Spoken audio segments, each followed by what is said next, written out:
He told you this was going to happen 5, 10 years ago. Would you have believed it? I mean, if somebody tried to write this down and sell it, I don't think someone would have bought it. No, I think it would have seemed very amateurish science fiction. In retrospect, one can see all of the strands coming together. It's kind of like a perfect storm.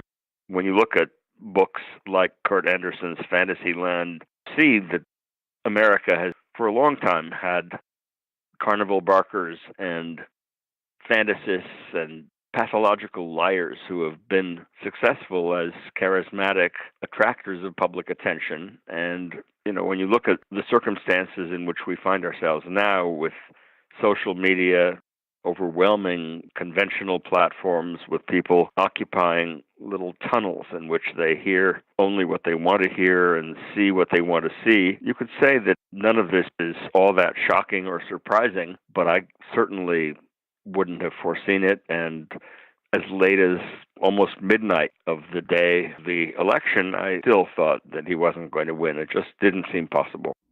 He was howling to the moon, telling folks in interviews and the like, the man is going to win. You better take it seriously. They'd say, why? And I'd say, go back and read Neil Postman's book about amusing ourselves to death. And I just think Hillary, whatever you think about her, whatever you think about the Democratic Party, she's the wrong candidate, wrong time, and too competent. And how can competence go up against buffoonery?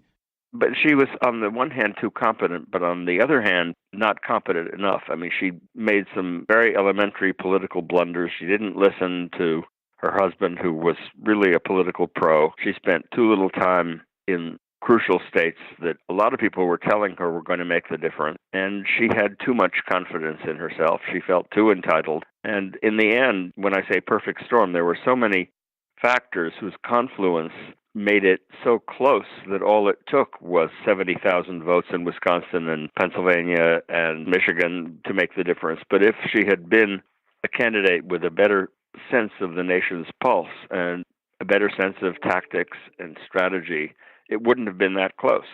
And she was in a situation where what Comey said could make a decisive difference, or what Putin did with respect to Guccifer, WikiLeaks did, all of it could make a decisive difference. But it was only a matter of time before someone like this, and maybe more dangerous still, because someone as demagogic as Trump, but smart, really could be an even greater threat to our republic. Although, we can't be sure that we'll survive this, although I'm hopeful that we will.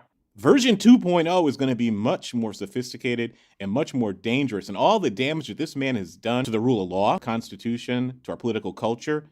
Well, imagine if he was actually smart. Imagine if he was actually more sophisticated, because it's the people around him and the infrastructure that he's able to leverage with, I would say, Russia's help.